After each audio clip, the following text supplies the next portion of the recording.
প্রিয় দর্শক, আসসালামু আলাইকুম আ রহমতুল্লাহ আবরাকাতুহু। আমি লেখক কবি মোহাম্মদ শহীদুল ইসলাম আপনাদের মাঝে কিছু বাস্তব কথা তুলে ধরছি, শুনুন। কিছু কিছু বিষয় কখনো কাউকে বলবেন না।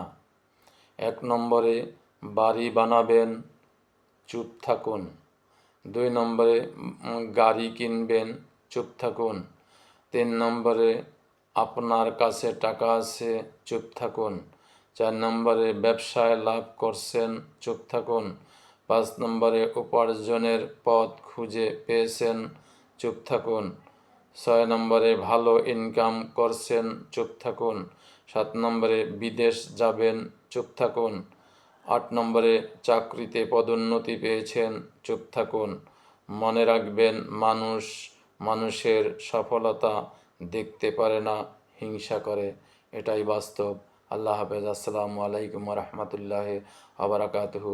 যদি আপনাদের ভালো লেগে থাকে, লাইক, কমেন্ট, শেয়ার এবং সাবস্ক্রাইব করে আমার পাশে থাকুন এবং আমাকে লেখার সুযোগ করে দিন।